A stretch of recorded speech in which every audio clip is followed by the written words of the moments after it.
Done by Noon podcast, episode number 31. Today we're talking with Luis Diaz, and we're talking about how to launch a podcast that runs itself. You're listening to the Done by Noon podcast, a podcast for entrepreneurs who want to achieve more by noon than others in a full day. Serial entrepreneur Dave Ruel and his co-host Chris Lopez share the strategies that will help you optimize your productivity, performance, and lifestyle so you can reach new heights in your business and life. So if you're ready to become the most efficient and effective entrepreneur you know, you're in the right place. Welcome to the show.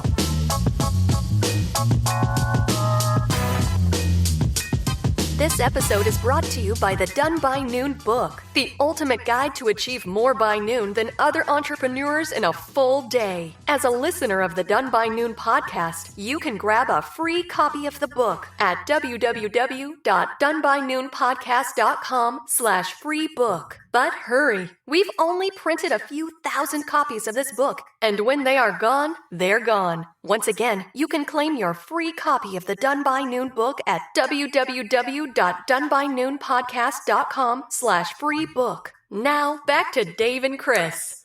Dave and Chris, who are with my man, Luis Diaz. What up? Bro, congratulations.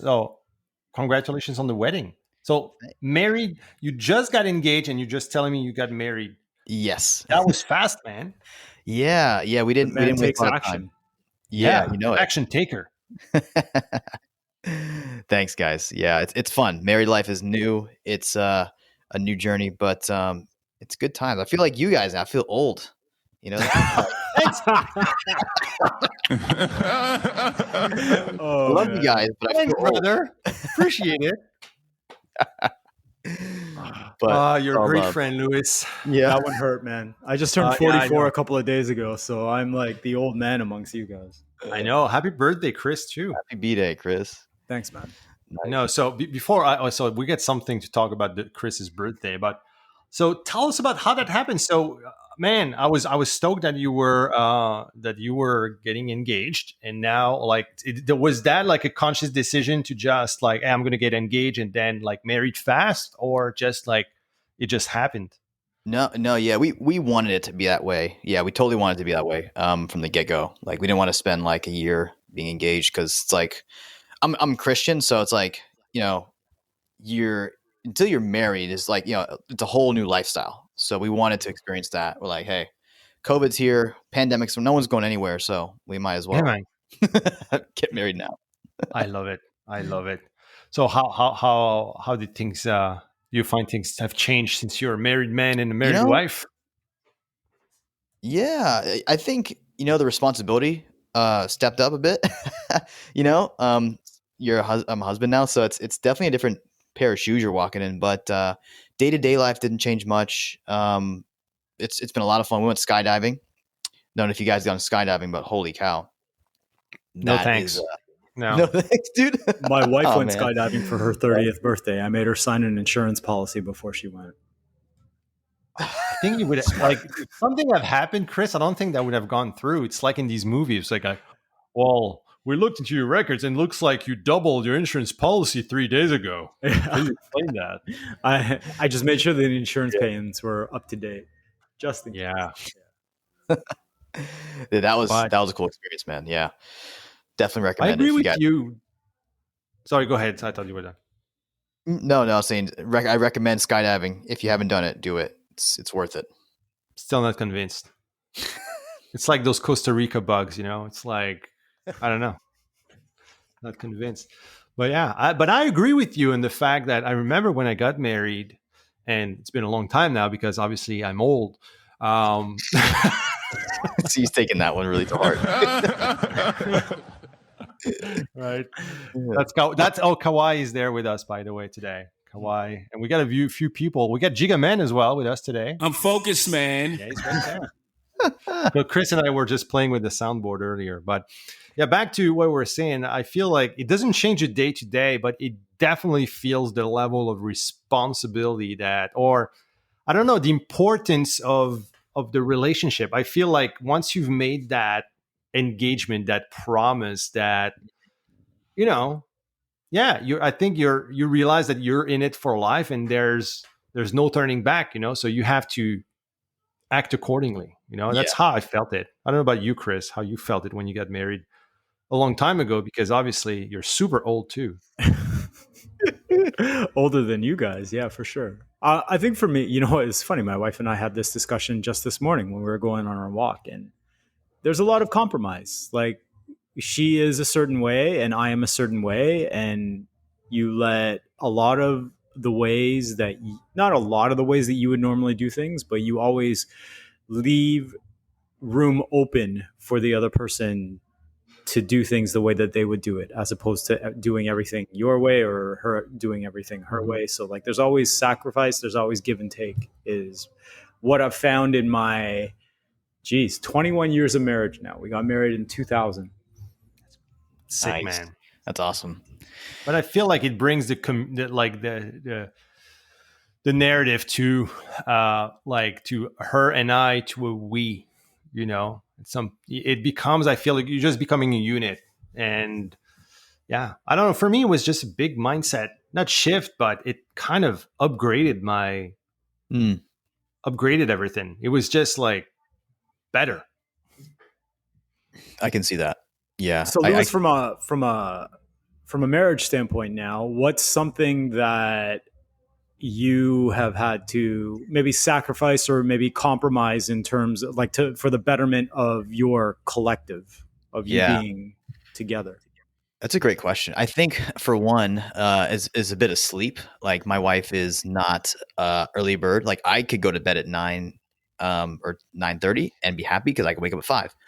Right. She likes to go to bed at like a 10:30, 11 at the earliest. So, I've got to figure out how to get to bed and then get up at 6:30. So, that's the biggest one so far. I'm sure this has only been 3 weeks, 2 weeks in. So, there's plenty more, but that's the biggest one that comes to mind right now. Is sacrifice, some sleep, but it's well worth it. So, but were you guys living together before that? Or I know you're Christian, so are you very, very tight to Christian traditions, or what level?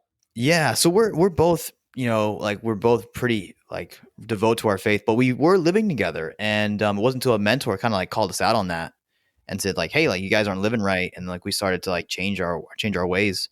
But with COVID, we've been kind of traveling around. We've been living with family, so we weren't living exclusively together.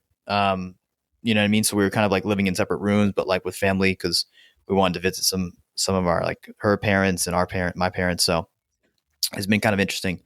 So yeah, that hasn't, the whole sleeping in the same bed and that has been a new thing to us. So sleep, understanding how to sleep together, you know what I mean? Because that's kind of new to us. That's been a big learning curve, but not a bad one. Definitely not a bad one. So it's been fun. Can't complain there. But you guys have you obviously don't have kids yet. Your wife doesn't have kids of her own or anything, right? No. Yeah, no. We actually, it's funny because some people, we get flack for this, or some people look at us weird for this. We don't actually want kids. We there you go. No, yeah, we want to adopt eventually, but we don't want kids of our own. Well, that's great. So, yeah, I'm totally fine with that. I'm hey, if I can not have to deal with sleepless nights, that's great. Yeah, because I was saying if you're complaining about sleep now, you're in deep fucking trouble. Trust me, I'm not good with losing sleep, man. It's one of my biggest Achilles heels.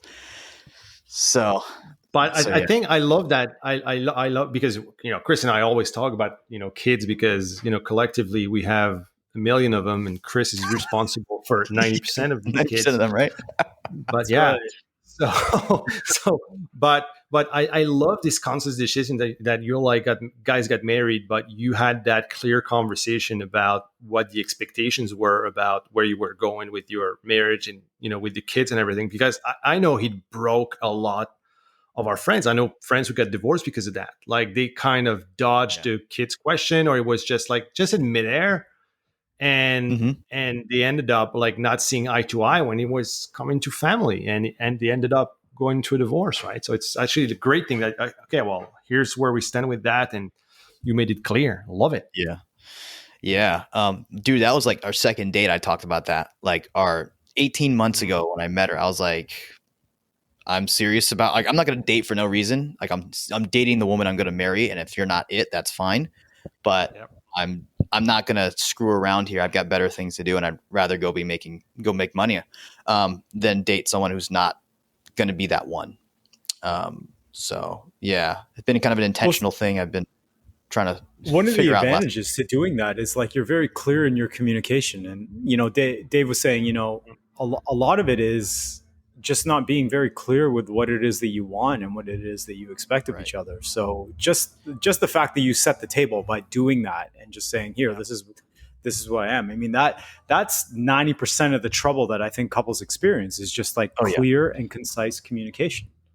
Yeah. Yeah, and I feel like people put a lot of pressure on like they need to have kids, right? And you're probably going to be asked that question all the time. Oh, When are dude. you Yeah. married? When are you going to have kids? And I think you Yep. guys like I think that r- takes away the pressure. It's like, hey, no, we talked about it. We might adopt. I love it. We might adopt one day, but we don't want kids on our own. And that, dude, I love that. I think that shows.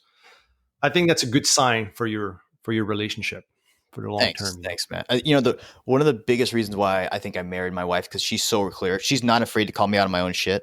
Like I will be recording a podcast or an ad, and she'll be like, "Babe, that sounded horrible," and she will That's call another me good out, sign, my man. Yeah, she will call me out. She's not afraid to beat around the bush. Or if I mess something up, like if I didn't cook dinner good, or if she cooked dinner wrong, I'll tell her. And like we're very clear, and I love that about us. It makes life easier. As a guy, I just want it to be spelled out for me. Like I don't want to have to play Yeah. mind game. So I think that was one of the biggest things early on when I met her. Is like, wow, she's not like 99% of the other women I've dated. So Having a strong-willed woman as a wife is such an advantage for a man. mm-hmm. I feel like the more like I don't know, guys, but Corinne's very like she's not strict, but like she's just like that. She's gonna say things as they are, and she's not afraid to ruffle my feathers and telling me things what I should hear. And I need that. Like if I didn't have that, like I would be more prone to making I don't know bad decisions or do stupid stuff. I don't know.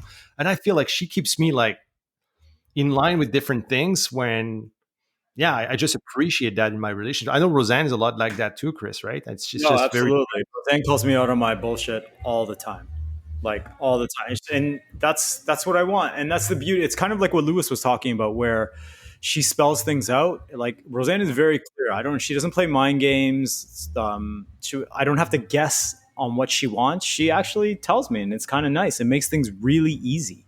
Mm-hmm. So I'm really grateful for that. That's We should awesome. all be really grateful. That's awesome. love it, man. So I love the fact that we're baiting people with an episode about podcasts, but we ended up talking about marriage and relationship for most of it. No, but it's important. Everybody who listens to the Done by Noon podcast knows that that's something that's the most important thing.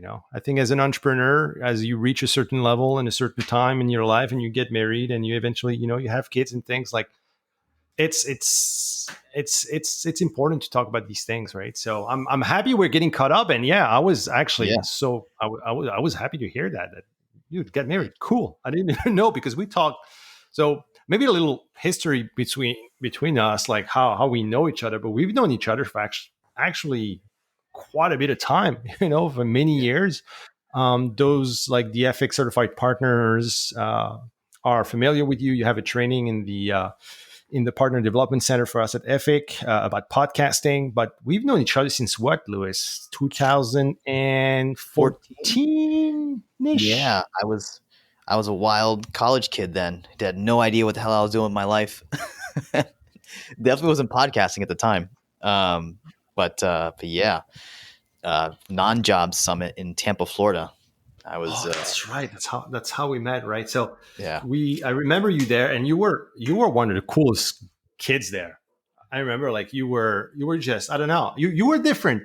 You were not just like one of these dreamers or guys who were just there for I don't know the mental motivation, but then not doing anything. You were always and you're always more advanced, and you always followed up. I don't know, somehow you stayed in my universe, and you entered my universe and never left somehow. Yeah, I was just super annoying. I was like, I'm just gonna bother people and literally until they like either give me a job, hire me, or do something else. And it worked, you know. Yeah, but you didn't do it The- in a douchey way. No, You no, were yeah, not like, you were never like intrusive or anything like that. You were always like checking in, saying hi, commenting on Facebook. I mean, I don't know. And somehow you all of a sudden you're part of the landscape. You're part of the people that I know. And then eventually so what happened? You started working with Vince, right? With Vinny? yeah. I started working with Vinny. Vinny kind of planted this idea in my head that like, hey, there's a whole new world out there called podcasting, and you can be one of the guys who's on the frontier of this. And I had no idea at the time. Like I was like trying to sell an ebook for skinny guys trying to gain muscle, even though I was a skinny guy, barely had any muscle. And and I was helping our friend Ben Bukowski with his podcast, and we helped him grow his podcast, like 6-figure or basically 6-figure downloads and monthly downloads. And Vince was like super astonished with that, and I was like, I'm not really doing anything special, but we always kind of, as experts, we kind of discount ourselves, right? Like we don't really see our superpower as special. So that's what I was doing at the time. He's like, you need to go all in on this. And he pushed me to go all in on like trying to like help people launch their podcast and get really good at that and leave the fitness stuff alone. And that was like, man, like I'm so thankful to this day for that advice. I don't know where I would be if I decided not to take his advice, or if he never shared that with me, because that was such a huge pivot in my life that put me on this path. And I think, dude, like ever since then, like you and I Dave have connected a bit here and there, and I've just continually just tried to, put my best foot forward and learn from mistakes. And that's kind of been the journey since me and Vinny connected, 2015 or 16, I think. So it's been a few years. Yeah. And from there, so you ended up launching, so Podcast Domination, so pretty much what you do now, you help people distribute their podcast and create content for the podcast and just grow their podcast and their audience pretty much, right?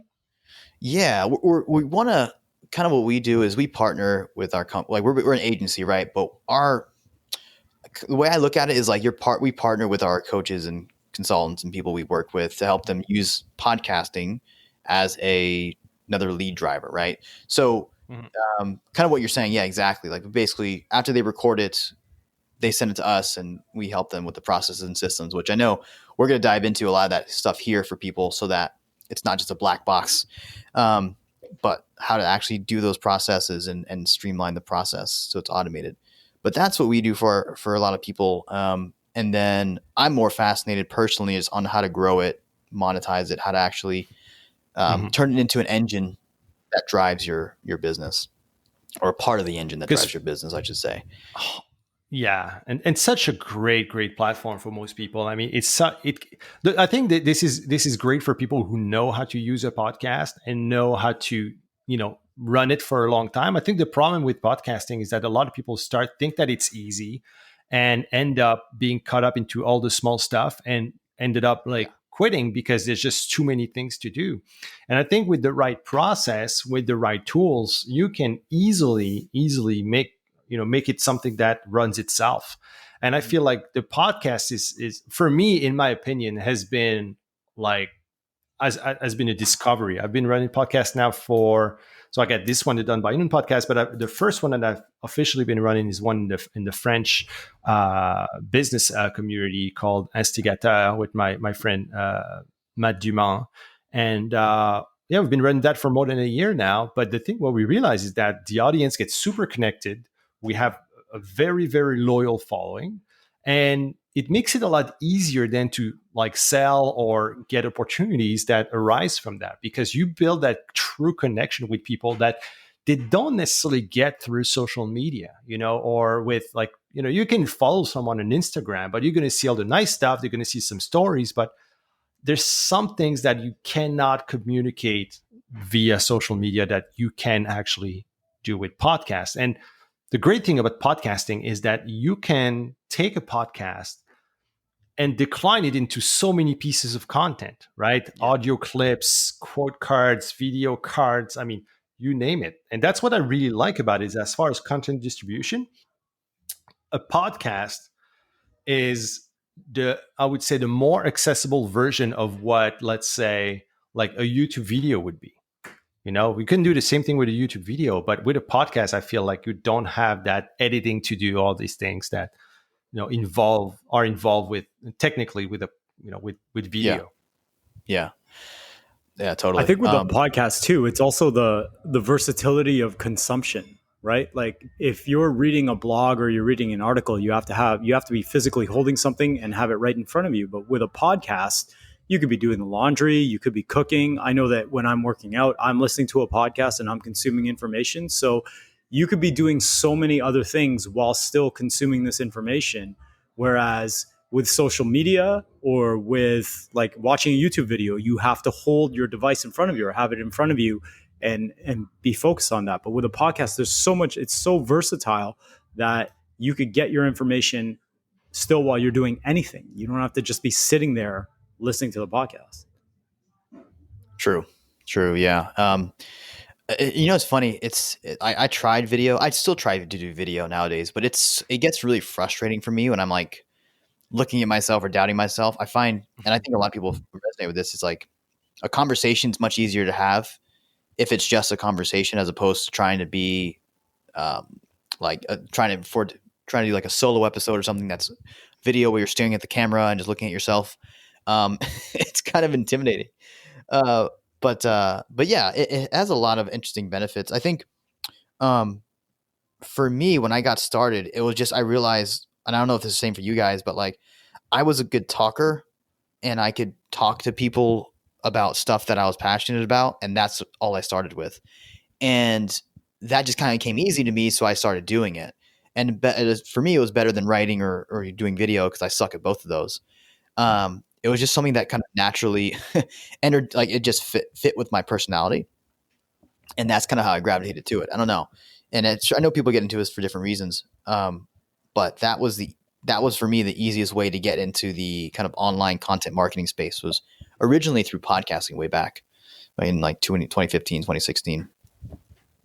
Well, I think that's the big thing that people forget is that, you always hear about the different media that you should be doing. But what you did is you just went with your strengths. Like writers should write. They should be writing articles. They should be doing content in that sense. People that like to do video are really charismatic in front of camera.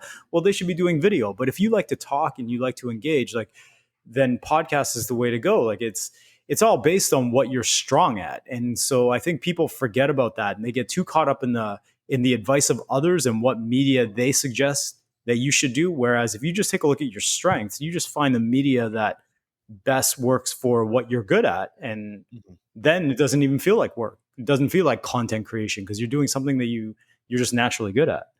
Right. Exactly.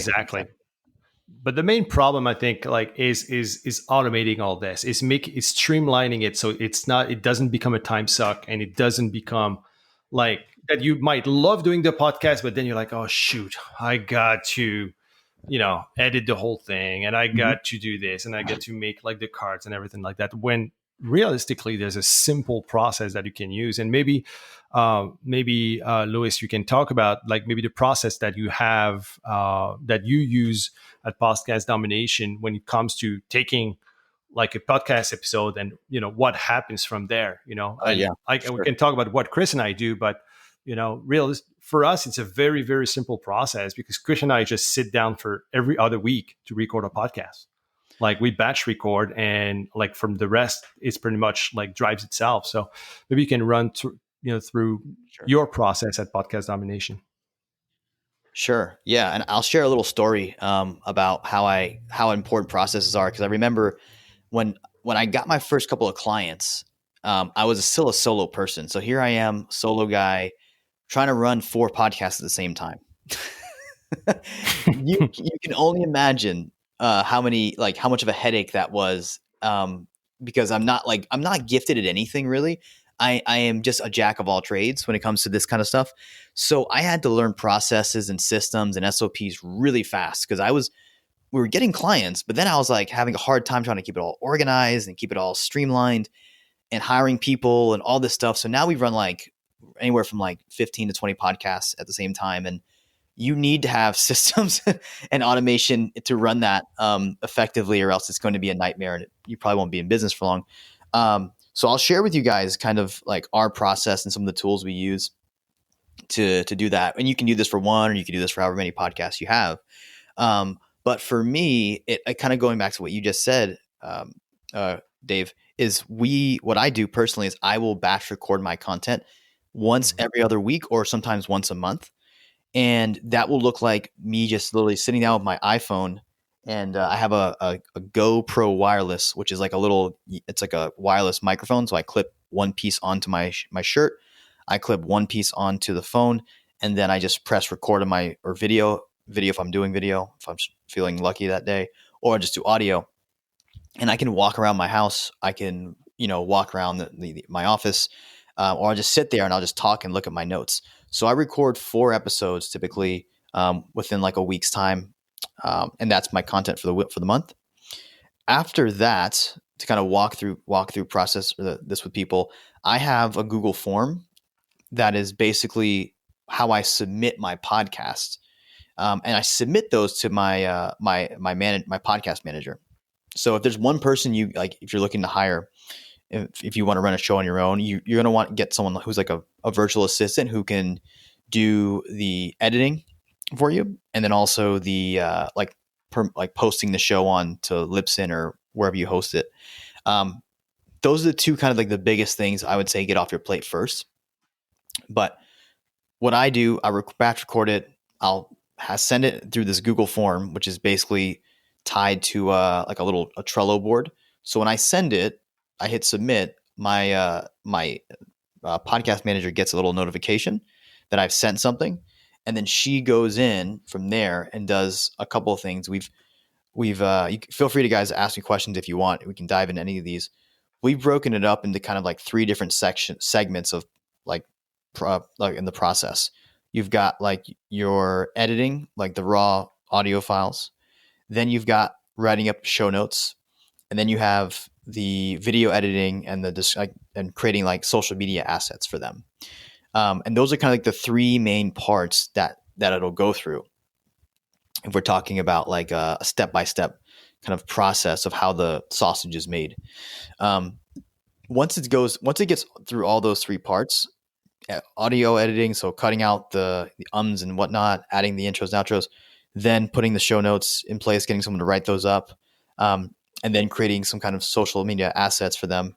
Then we'll go ahead and my podcast manager will go ahead and publish that podcast inside of, Libsyn or whatever you guys are using to Captivate. Yeah, we do with Libsyn. Okay, got it. Yeah. So yeah, basically once that stuff's done, she'll check it all. We have a checklist that goes through. And I think it's really important that if you guys are working with some kind of VA or a podcast manager, that they have some kind of checklist. So it's like before it goes out, make sure these key things are done, and make sure these things, like check the show notes, check the spelling of the name of the guest, make sure the audio sounds good, like listen to the episode, make sure the links are working. Simple things like that should be in some kind of Google Doc or something to keep them accountable. And then after that, it'll get posted, and then it'll also get uploaded into a Google Drive folder where you can. Most what we do is we'll recycle that content, a week later or 2 weeks later, and share it in our Facebook groups and our email list. So for me, that's kind of a high level overview of the process. With just really like I don't think we pay for any kind of software. I think it's literally all free tools, so it's totally doable on a low budget. Mm-hmm. Of course, you have to pay for like the VA or someone to help you, but Trello is free, and obviously Google Forms is free. So it's really, really simple software that you need for this. Yeah, you don't need that much. I mean, I think people get caught up in the technical side of things, on how to do things, totally. But it's super simple, Like, so you said like you were using your iPhone, just recording the audio, and then your assistant puts it like the intro, the outro, etc. For us, Chris and I, we use Zencaster, so it's an easy podcasting platform. Mhm. We show up there, so we show up on Zencaster every other week. Um, we know exactly what we're going to talk about. Most of the time, we have topics prepared in advance, or we have guests like that we bring in, Right. and we just record that. And the cool thing with Zencaster is that you can, have your intro preloaded. So, for example, the Done by Noon intro, I just press a button and it runs the intro. I want to run the ad for the book or the planner. I just press a button and it runs the ad. I Bingo. want to have a soundboard and we're going to play with that. I'm focused, man. There you go. So Jigga Man is there. It's in the soundboard. But it's cool because you can, it's going to record the soundtrack as well. So when you're done, you just hit post-production and it's going to do the full post-production, enhance the sound and everything of the three of us. So that's what's great about Zencaster. And it removes the fact of having to do some fancy editing. So from there, you're going to get a recording. I put that in Dropbox. I put the link in a spreadsheet. From there, Andrew, our podcast show notes guy, we pay him per episode. So he comes in and he does all the show notes for the episode. And what he does as well, he writes the emails. So every week when we launch an episode, he writes this email. Chris and I go over it and fine tune it if needed, but usually it's pretty good. And he does also all the captions and he takes the sound bites, the best parts to make audio cards, and he puts that in a spreadsheet. So it's all in a spreadsheet. And from there, once he's done with that, Chloe, who's my process manager, comes in and she takes care of doing all the video cards, the quote cards, things like that, with all the information that Andrew has put in the spreadsheet. Yeah. She uses Headliner for the video cards, which is super cheap. She uses Canva to create the video cards, the quote cards. Sorry, so it's pretty much free. So it's pretty much all of her time, and from there, what she does is she uploads everything on. So she uploads the thing on Libsyn. So she puts the episode on Libsyn that uploads to, I don't know how many platforms we're on. I mean, I don't know, maybe a dozen platforms. And she also uploads all the social media content on Social Pilot. So the cool thing is that you can upload one post and say, I want this to go out on LinkedIn, on Facebook, on Instagram, etc. And pretty much she sets it up for the whole week. And pretty much I don't even have to pay attention. The only thing that I have to do manually are the Instagram stories that you need to actually upload manually because it cannot be automated. But other than that, she takes care of that, sending the email. So it's hands off, right? It's totally hands off, and we don't have to do anything. Obviously, you need the process, so you need clarity on, hey, here's the exact process. So Andrew needs to be clear on his process, and then Chloe needs to be clear on her process. But when it's done, it's super easy, and we have an automation on that process in ClickUp. So we use ClickUp to have that process. We have a card that with all the action steps, and every week it just populates a new one, like saying that, hey, here's what Chloe needs to do. She doesn't even need to think about it. She just goes and does that, and that's as simple as that. We don't need. Yeah, that was one of the big thing why I decided to do podcasting. Is that I can literally spend an hour a week on average and have always have content on the internet showing what we do. Exactly. Yeah, that's such a great point. Like the ability to have processes in place so it's very hands off is one of the first things I got drawn to in podcasting, because it just makes it so much easier, and it's scalable and can be hands off like you guys have it exactly in terms of production. And the cool thing about it is that if you have obviously the budget, and it's not that expensive. I mean, we're talking, it's very not expensive to do all that. And for us, it's a business expense too, right? So I see a lot of people spending a lot of money on freaking advertising and trying to make it on Facebook ads, while you could spend a lot less and have something that you release every week for a long period of time. in my opinion, like I'm more of a fan of this approach to marketing versus, the sustainable long-term approach than like trying to make the quick buck. So they're like, oh yeah, but I don't have the money to do that. But yet they drop like, $2,000 a month into Facebook ads that don't perform. Right. Yeah. Yeah. That's a killer right there. Yeah. Go ahead. That's sorry. You're going to say something, Chris? Yeah. Well, I was wondering, we're talking about processes and everything for the podcast, which is cool. But what are some of the mistakes that you find that people make when they're recording their podcasts that, like, if they just tweak these little things, could really increase their subscribership or increase their downloads? Like, you've been in the game long enough. What are some of the things you see that people just do dead wrong that they could easily fix? Some really simple things. I think for me, it ultimately comes back to the positioning of the podcast. Like I've seen shows that have small but mighty audiences that do really well in terms of revenue because their angle and their positioning is really, really spot on. One of the things I see people do wrong is like they try to like be the next Lewis Howes, or they try to be the next, podcasts for like Dave Asprey. And it's like, you're going up against people with huge marketing budgets, huge followers, huge amount of assets and capital. And it's just not going to work. I don't care how passionate you are. So from an angle positioning standpoint, like nailing your messaging and having an offer on the back end, as simple as that sounds, so that you don't like spend 12 months in podcasting and like, oh, I'm not making any money because you have no offer and there's no hook and there's really no kind of clear pathway for these people to go on that you've laid out. So I think getting that stuff really in place first is the easiest way to make sure you're podcasting successful. And then to your point, Chris, around just increasing subscribers, I think personally nowadays people are much less like, they're more like greedy with their time.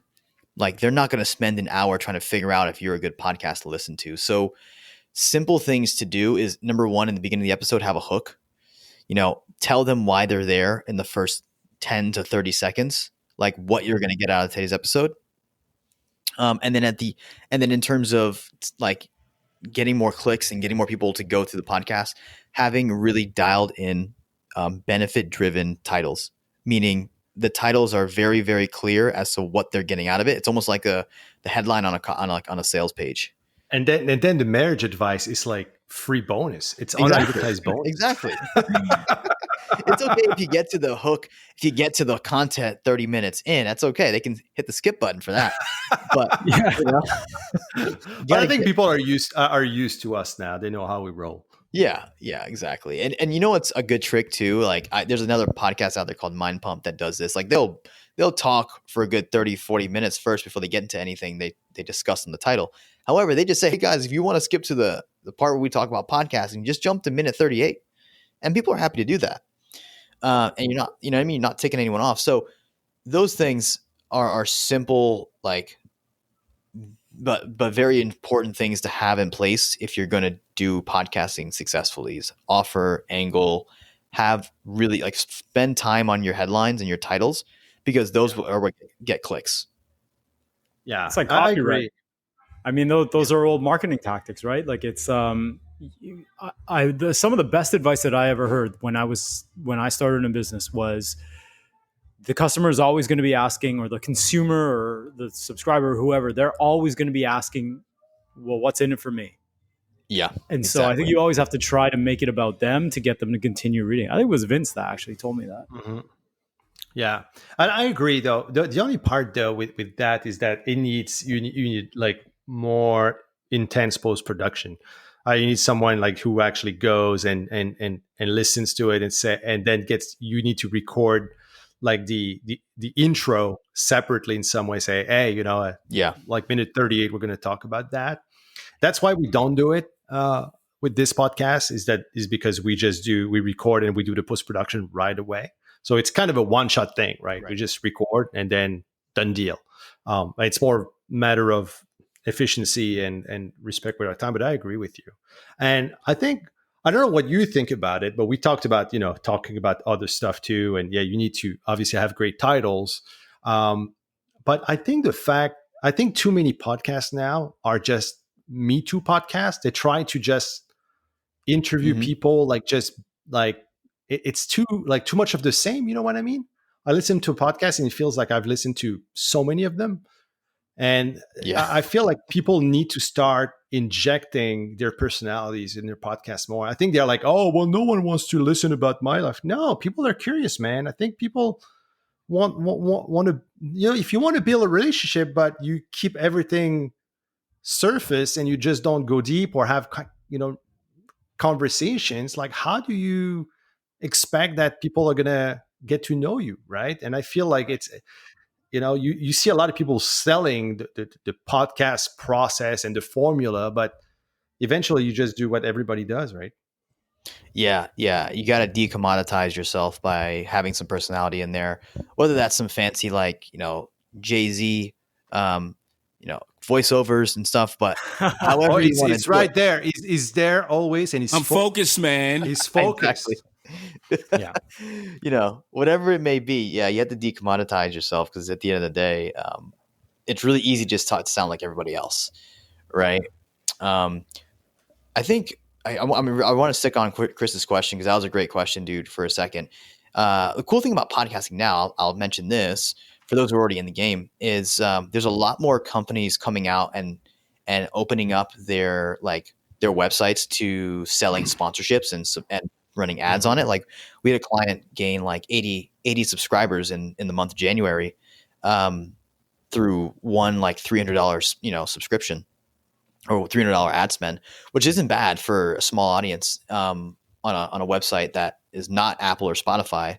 So I was happy with that. So there's a lot of new places you can go to pick up listeners and subscribers that that are popping up. Some are good, some are bad, but it's because back in the day, it was like podcasting was like really hard to grow unless you already had a big audience and a big list. It was a slow burn. So they're starting to accelerate that process now a bit more. Yeah, no, you're right. And also too, I think there's, if you have product, you run a podcast and you have something to sell. I think being on other people's podcasts is amazing. Because you offer value with what you have, but you also leverage other people's audiences, right? We try to do that for Done by Noon to promote the book. And what we do, we try to go on as many podcasts as possible. I try to go on as a guest, and people love that because obviously they get good content for their audiences. But for us, it's like a brand new window, in which we can showcase what we got and offer value. And it works really, really well to establish like that initial relationship with people, and then we go deeper if we see there's a fit and we like each other. We tend to go deeper into that. A lot of people that you're going to hear on this podcast, we had multiple guests so far, but even though we're not playing the game of I go on your podcast and you come on mine, but some people that are lined up right now to be guests on that podcast, some of them we met not that long ago and we're like, I like this guy. You heard, for example, Carrie Jack on the podcast. Well, that's a cool thing about Carrie is that we met through podcasting. I was a guest on his podcast, and we liked each other, and we became friends. And now, we have I was on his podcast, on my podcast, but we talk all the time and things like that. So it's a great tool to get to know new people as well, and to build introductions. Yeah. And if you have a good podcast and you have an audience, that a respectable audience, this is when you can extend an invitation to maybe someone who is more advanced than you or has a bigger audience than you, and this is how you reach these type of people, right? And build these greater relationships. But people are going to do that only with people that are serious. I mean, you see so many podcasts that have poor, very, very poor sound production, Mhm. even content, personality. Like, you got to pay. Yeah, you have to kick it up a notch a little bit. Don't have a Me Too podcast. I guess that's my point that I want to drive. Is like don't have a Me Too thing. Try to do something that is you and that is good. Yeah, that's a huge piece of it because no one wants to come on a podcast. It's going to seem like a time suck, and it's not going to deliver any value to them or the listeners. one of the things I like you put there is like kind of stepping up the game. One of the things I've personally done with my podcast to do exactly that, Dave and Chris, is basically build out a little bit of a mini funnel for my listeners. So sorry, for my listeners, for my guests. So when they come in, I'm kind of indoctrinating them on like what the podcast is about. Here's the link to sign up to book a time. Here's the link to give me like, a little bit of like an onboarding survey, like about your offer and what you do and how I can help you. And then also what you want to cover in the podcast. So it's a bit more of like when people get to the interview, they're like, oh, like he's serious about his show, you know? And That's a really good tip. Yeah. Yeah. No, you that's can, go ahead. I'll send you a link to when it's over, this is over, so you guys can check it out. Because it just, it makes sure the listener or the guest shows up like ready to roll. Like he knows or she knows like, I don't want any distractions. This is a video show. Here's what we're expecting. When the show's over, we're going to give you assets. We hope you share them. You don't have to. So it just brings a whole new level of an interviewee out when you show them that you're serious. So that was a great point there. I love it. So yeah, I guess, so we talked about the do's, we talked about the don'ts of podcasting. What would be the main advice you would give someone who's like ready, like who wants a podcast, but is still a little bit scared of going and launching a podcast? What would you say? Yeah, I think you have to look at it like what's the worst that could happen. If you have, I would say as a prerequisite, make sure you have an offer that like you have sold already that successfully, you know what I mean? Make sure you have client results. I think that stuff's really important first. Client results and like an offer that you want to, sell. Cause I've literally seen dozens of people or many, many people like get into this without really knowing why they're here. And then they have wasted a year in reflection because they don't really know what the goal is. So like, look at it like this. I'm going to go into this podcast. If you've got an offer, great. The worst thing that can happen to me is I either A, build great relationships or maybe okay relationships. Or, and B, I create some content that I can maybe use for a book or use for social media content in the future. So, I try to think of it like, how can I make this a win, even if it fails miserably? So even if you had 0 listeners on it, but you created content that you could repurpose into a book like I did, or you use that content on social media, or you use the podcast as a way to build relationships with maybe influencers or brands, or if you get on the radar of like other people in your space, it's not going to be that bad. Like it's going to be a win somewhere, even if it fails miserably. So if you've got those prerequisites of a good offer and, and having sold it successfully, I think there is an opportunity for you to come in and benefit from it. One thing that I would say is that if you want to start, read Lewis's book. I mean, where can people get the book? Because it's good. You sent it to me I think like a year ago, and I loved it. It's simple, actionable. It's not long, and everything you said there. And I was already like, I already had launched a podcast at the time, and I was like, this is awesome. This is exactly what I would have needed, let's say, 3-4 months ago before I started diving deeper into it and trying to figure out and making some mistakes when I started too. And I was like, this is awesome. And so how can people get the book? Great question. I think I'll link that here. It's podcastdomination.co /PDF, just the word, the letters PDF. Yeah, that's the best place to go to get the book. I think it's ebook. Is it on Amazon? Right now. What's up? Because I got a printed copy. You sell it on Amazon? I sell the audio, and yeah, so Amazon also. Just type in how to get your first 100,000 downloads in 100 days. That's the title. It is on Amazon. It's Audible or ebook only. I kind of save the the personal, like the print ones nowadays for like people that I'm like either gifting or something like that. I just kind of give them out. Yes. Because I don't sell enough of the hard copies for me to like pay a fulfillment company to do it. You just print on demand with Amazon. Exactly. Yeah, I just kind of print when I need them, and that's how I go. So Audible or PDF are totally available Amazon or at my website podcastdomination.co /PDF. Dot Yeah. co. Okay, because I was trying to I was on podcastdomination.com and I was getting no, it's not there anymore. So you said dot co. Yeah. I'm on the Yeah. and you're getting that's right. You're getting the PDF. How to get your first 100,000 podcast downloads in 100 days. Bam! Go grab it, guys. Cool. Good headline.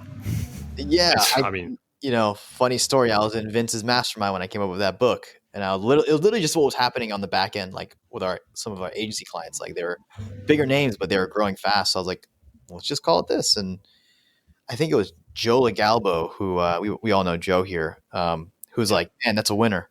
So I went with it on his advice.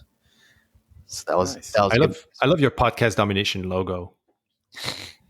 You seen that, Chris? No, I'm going to it right now. It's a tank. It's a tank, and instead of Microphone, that's cannon, it's a mic. It's a microphone. It's badass. Louis, you need like first of all, your colors are like we get the same brand colors, which I love. Oh, but black and yellow, yeah. like you need to come out with podcast domination merch. I want this tank on the T-shirt or something. I got you. I love that, dude. No, but seriously, it's a seriously badass logo. Thank you. The story behind that is you guys know this is hip hop history here. No Limit Records. Of course. Yeah, like so No Limit Records. They have like the guy I forgot his name, but the dude, like one of the main dudes there in No Limit Records, their record company. He has like a big old chain. It has like a tank on it, and it's like a badass tank. So when I built my company, when I started my company, I was like, oh, I want that tank, but I just want to put a microphone on the for the gun. And I literally just went to the designer. I'm like, hey, just take the tank and just put a microphone where the gun is, and that was it. It was a one-shot deal. Wasn't this Masterpiece Company? Yeah, Master P. That's what it was, Master P. So it was modeled after Master P. He was the whole like No Limit Soldiers thing, which I loved, and I was like, I like their music. You are right. The tank looks like the No Limit tank. I love that Master P, dude. What's happening with Master P, Chris? What is he up to? Like, it I looks was like not he's a big Master P guy back in the. I think he had an NBA tryout one time. He tried out for an NBA team, but I wasn't a big Master P guy. You were not singing. You were not saying. Na na na na. No, I was not. Oh my god, Master P. Oh, man.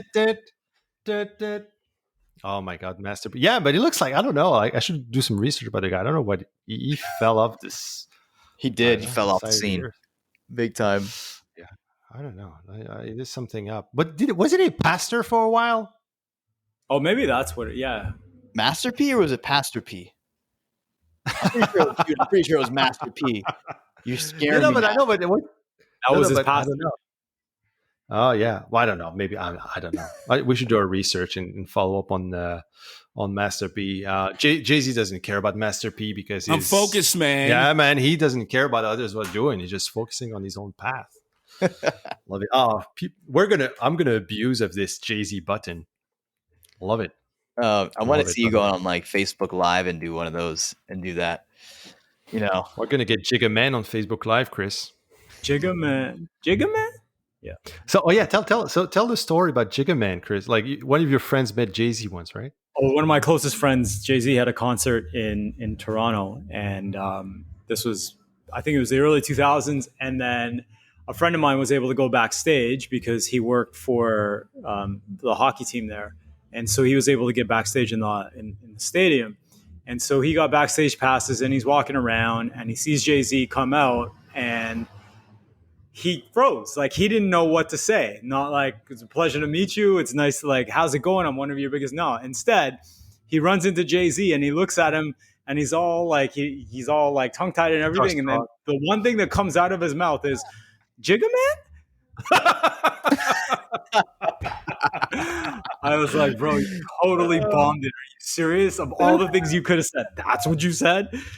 Oh, and what did Jay-Z say? Like, it was just like, he was like, yeah, I think he just laughed, and then he gave him a pound, and then that was it. And it was like before social media was like massive, and like, so he didn't take a selfie with him or anything. It was like early 2000s. So yeah, it was man, the digital camera was just too big to take out of the backpack. Oh, That's I hilarious. love it. Um, Love it, oh, man. one quick note on the basketball career for Master P. So he played for the Charlotte Hornets in 1998 preseason and the Toronto Raptors in 99. So there you go. no way! Did he really? Oh, Yeah, that's so funny. it looks like the Did he? preseason only. So I bet you that was a media stunt for Toronto because that was when they were just starting to come out. So it might have been. it makes That sense. could be. That could be. I didn't know that. That's hilarious. But I know, yeah, because it the make them say like that video, like they're playing basketball, right? Yeah. No, I heard he had legit game. Like I heard he could play. So Oh, okay. Okay. That's Well, let's do hilarious. some research on where it's at right now. Good old Master P. No limit record. Love So that. now when you think of Master P, you think about me, all right? That's why I did that. Anchor that yeah. in. There you go, man. Who's it like early life? Right. So nothing about him being a pastor. Am I just out of completely? No, yeah, I don't see anything here about that. No. Yeah, that was That could have been good though. Master P became Pastor P. Ooh, there's some gig there. I mean, there's some money to be made with these big ass churches everywhere. I think if we would launch something like that, it might have some. I don't know, something to these big masses where everybody says, I don't know. Love that. Anyway, I digress.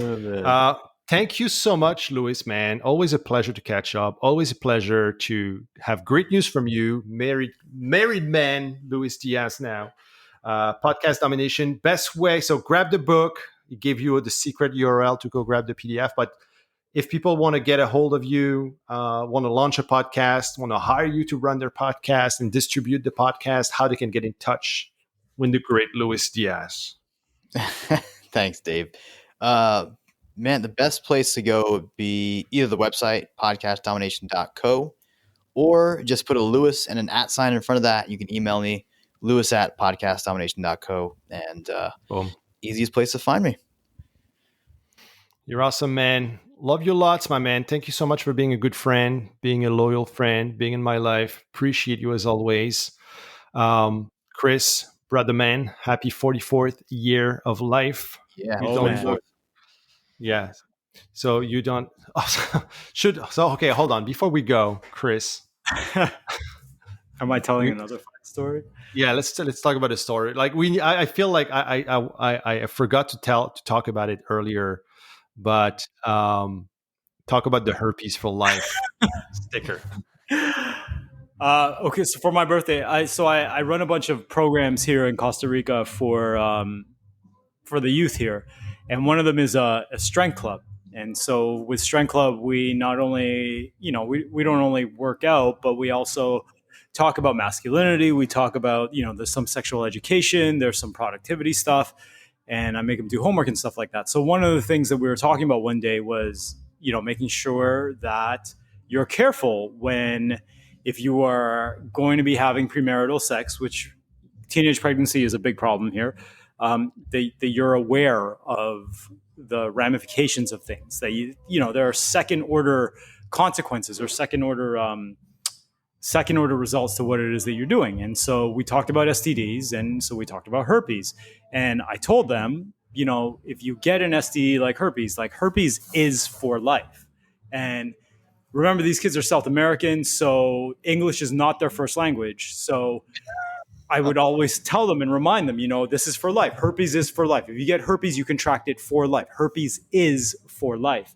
Well, instead of saying herpes is for life, they would walk around because they thought it was funny because they're also immature kids. They're anywhere from 14 to 18.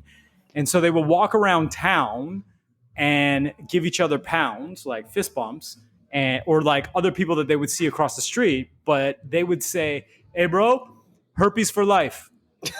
And they would give them a pound, with is being the operative word within the sentence. Herpes is for life. It's a lesson. It's not, I want to have herpes for life, bro. Herpes for life. Like, oh, and they made stickers for your birthday with all your special quotes, right? And that was one of them. Herpes is for life. Are you going to put this sticker on your computer, Chris? Oh, it's already on my water bottle. Okay. Boom. Yeah. Gosh. Yeah, you should, and then you should snapshot, like take a photo of people looking at your water bottle, like their Yeah. reaction. Exactly. Well, You should put them, like, nobody's gonna ask me for a drink of water. Oh you're my safe, man. gosh. No one's gonna steal your bottle. Oh, you should do one of these prank videos. You should leave the bottle there, like in some place, and like see like where like people coming in to grab the bottle and steal it, and see what's on the sticker, Yeah. and Oh my get their gosh. reaction. That'd be That's funny. hilarious. Yeah. All right, my friends. Oh, man. Have a great week, everybody. Have a great week, Chris. Have a great week, Louis. Let's talk soon. Thanks again for being here, Louis. Appreciate it. You guys, much fun. I had a lot of fun on this one. There you go. See you guys. Take care, guys. Thanks, Louis. Thanks, Ken. You have just listened to the Done by Noon podcast. If you are interested in hearing more, do not hesitate to subscribe to our channel. Click on the 5 stars or check out our free tools and trainings at donebynoonpodcast.com. Thanks again for listening and stay awesome. We'll see you next time.